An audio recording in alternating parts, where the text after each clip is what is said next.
আসসালামু আলাইকুম। সবাই কেমন আছেন জানাবেন। বিশেষ করে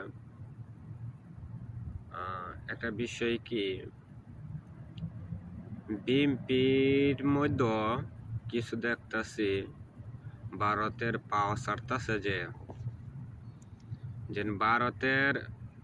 ভারত ছাড়া গতি নাই, আর বিএনপি ক্ষমতায় দিলে ভারতের কাম লাগবে, এটি তো নাইলে ভারত ছাড়া ডক্টর ইউনূসে ক্ষমতা ছাড়তো না, আর ডক্টর ইউনূসে নির্বাচন দিত না। বুঝতে পারছেন? তাই গুজব মিডিয়ার কাছে, আমার কাছে তথ্য ছাড়া প্রমাণ ছাড়া আমি কিছুই করি না। যদি কারো ভালো লাগে লাইভটা শেয়ার করবেন, সাবস্ক্রাইব করবেন। আর বিশেষ করে রমিন ফারহানের নিয়ে কিছু কথা বলবো। রমিন ফারহানাকে আমি ভালো মনে করছিলাম, তো দেখলাম উনি যতের যারই ভালো কই ভালোর উপযুক্ত না। শেখ হাসিনা যেমন গেছে বিক্রি হয়ে গেছে, দেশটারে বিক্রি করে দিছে, তাই রবিন ফারহানাও চাইতেছে দেশটারে বিক্রি করার জন্য। তেল লেগিয়া আমার দেশে কি মিডিয়া নাই? আমার বাংলাদেশে কি কোনো মিডিয়া নাই? না মিডিয়ার কাছে পৌঁছাইতে পারে না? রবিন ফারহানা কি মিডিয়া কি চিনে না যে কোন মিডিয়াটা কিরকম? আমার শত্রু দেশ এর মধ্যে শত্রুমি করে যুদ্ধ বাপ লইতেছে। বর্ডার সাইডে ভারতীয় সেনাবাহিনী বহুত কিছু করতেছে, এতুটি হাজার হাজার মানুষ। তো ওসব মিডিয়ার মধ্যে গেল না কে? যেসব শেখ হাসিনায় ক্ষমতায় ছিল, তো ওসব ভারতের মিডিয়ার কাছে গেছিল না কে? তো এখন যায় কি লিগা?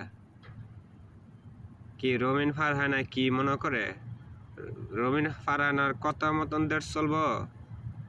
বা রবিন ফারহানার মতন ঠিক আছে গুজব মিডিয়ার মতন ভারতের দালালি না করতে হলে ফেট পড়তো না। রবিন ফারহানার কথা হইল আমি গুজব মিডিয়ার কাছে বিক্রি হয়ে গেছে, ভারতের কাছে এখন বর্তমানে বিএনপি বিক্রি।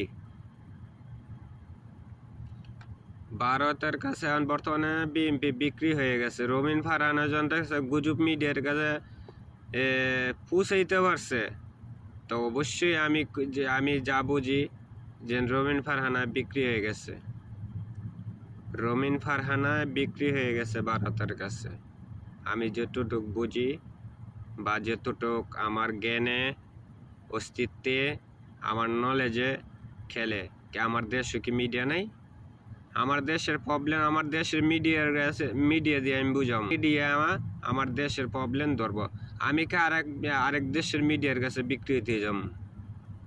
তাই রবিন ফারহানা আপনি যতই কিছু করেন, আর বিএনপি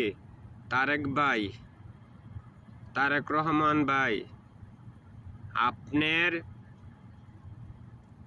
কাছে আমার একটি দাবি, আপনার নেতা ফেতা বা আপনার নেত্রীরা যা কিছু করতেছে এটা কিন্তু ভবিষ্যতে আপনার ফয়সালা দিতে হবে, এটা মনে রাখেন।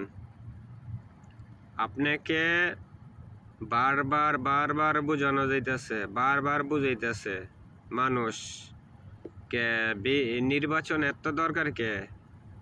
এতদিন দরকার পড়ে নাই নির্বাচনের, এখন উঠতে গেল